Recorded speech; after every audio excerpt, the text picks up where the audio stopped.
la Russie essaye, bien sûr, en complémentarité de l'initiative de M. Macron, de voir comment la stabilité du Liban peut contribuer à la stabilité de la Syrie. Mais il faut voir encore plus. C'est que la Russie veut que la Syrie, finalement, puisse profiter et de la manne financière des États du Golfe pour sa reconstruction, et ils veulent aussi que la Syrie se mette réellement sur une certaine voie de normalisation dans la région avec ses voisins. Je ne trouve pas comment la Russie va pouvoir débloquer la situation ici, parce que le verrou, ce n'est pas au Liban, le verrou c'est en Syrie. Et personne n'est prêt à jeter du lest sur l'affaire syrienne, ni les États-Unis, ni la France, et l'Europe en l'occurrence. Et preuve en est le communiqué qui est sorti des 5 ministres des Affaires étrangères hier, qui prennent une position assez rigoureuse quant à l'avenir du régime syrien. L'intelligentsia libanaise, y compris l'intelligentsia chiite, devrait converser, discuter, convaincre, persuader les États du Golfe que vous avez quand même des intérêts au Liban. Il y a des intérêts où l'Arabie qui pourrait prendre le Liban, aussi l'Arabie, les pays du Golfe, tout comme l'Iran, qui pourrait prendre le Liban comme une plateforme réelle d'expérimentation entre les cultures, entre les religions, entre les différentes branches de l'islam. C'est un laboratoire fabuleux.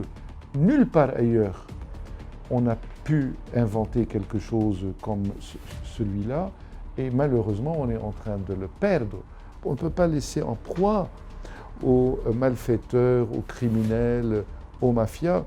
Et soit dit en passant que si le Liban devient un bourbier, si le Liban devient une autre Somalie de guerre civile, etc., eh bien aucun pays du Moyen-Orient ne trouvera à ce moment-là la vie paisible et la tranquillité de l'esprit. Donc un Liban en paix est une nécessité pour la région.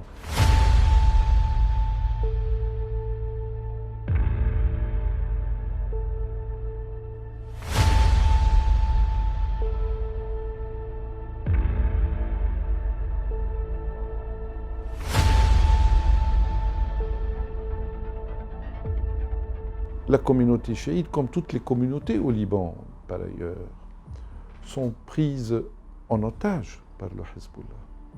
Et il prend ses ordres en dehors des frontières. En dehors des frontières. Les ordres stratégiques du Hezbollah, tous les ordres stratégiques du Hezbollah ne viennent pas du Liban. Ce n'est pas de Har Tahrik qu'elles sont prises. Donc, bien sûr, si on libère les Libanais de cette occupation, on peut à ce moment-là discuter tranquillement. L'élite discute, les gens dans la rue discutent, dans les tentes, sous les tentes, discutent. Il y a eu beaucoup de choses depuis le 17 octobre 2019 sur cette question. Et il y a des valeurs partagées au Liban. Cette volonté de vivre en commun, elle s'est exprimée. Les gens se sont retrouvés. Mohamed, Georges, Fatima et Marie se sont retrouvés dans les rues. Ils ont découvert finalement qu'ils ne sont pas les mêmes, ils ne sont pas identiques, mais ils ont beaucoup de choses en commun. Qu'on fasse un référendum aujourd'hui sur les armes du Hezbollah. Que les Libanais soient confrontés au choix réel. Pourquoi on va supposer? Qui sommes-nous pour supposer? Qu'on pose la question clairement. Il y a 1000 outils pour le faire, n'est-ce pas? Est-ce que vous êtes pour le maintien du Hezbollah dans sa forme armée telle qu'il est aujourd'hui? Qu'on ne me dise pas après, si le résultat est positif, qu'on n'a pas de dollars, on n'a pas de livres libanaises, qu'on n'a pas de banque, on n'a pas de réserve, on n'a pas d'économie, et pourquoi notre jeunesse prend la voie de l'exil.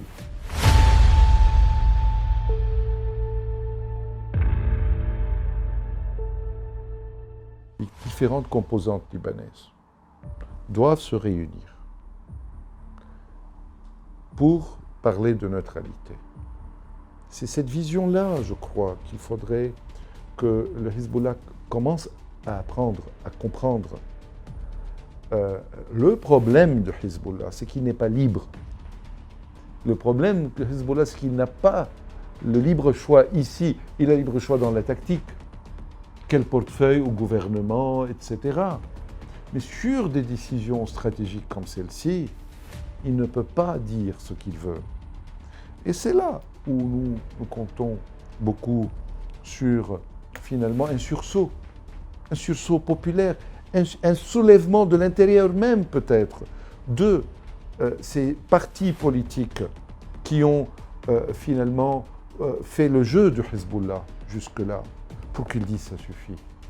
Si maintenant, aujourd'hui même, les parlementaires qui ne sont pas d'accord avec la politique de Hezbollah démissionnent du gouvernement, alors il n'y aura plus du tout aucune couverture politique en Hezbollah. Il sera contraint, parce que c'est un parti politique qui ne comprend que le rapport de force. Il faut qu'il change, que les autres Libanais qui ne sont pas d'accord avec toi, eh bien, ils ne sont pas les agents d'Israël, ils ne sont pas des ennemis jurés, ils sont tes concitoyens.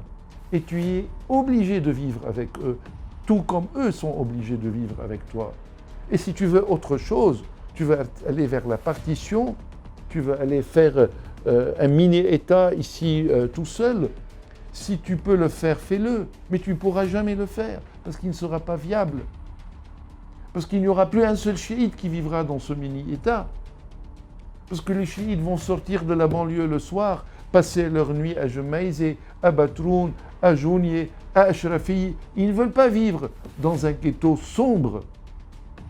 Il ne va pas se nourrir de slogans. Il va voir les couleurs de la vie, de jour comme de nuit.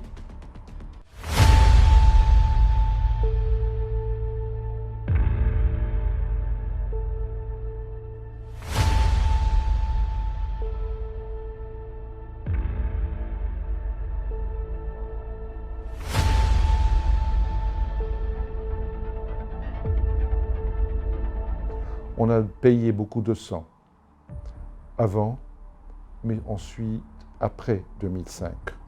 Nous avons payé beaucoup et nous n'avons pas été au niveau du respect de ces martyrs, lesquels martyrs ont été applaudis par le patriarche lui-même dans son allocution de Kirk quand il a dit « il ne faut pas faire de la compromission sur le dos des martyrs ». De quels martyrs parlait-il? De ces martyrs-là. Vous avez tout vendu pour une compromission qui est loin d'être un compromis historique. Il est temps de redresser tout cela et de ne pas dire, comme certains députés maintenant des forces libanaises par exemple, qui disent jour et nuit, si nous nous retrouvions dans les mêmes conditions de 2016, 2015, nous ferions la même chose. C'est-à-dire qu'on n'a rien appris de l'histoire. Et si nous disions la même chose de 1975, nous aurions laissé le pays en proie à l'occupation palestinienne. Et plus tard, et plus tard.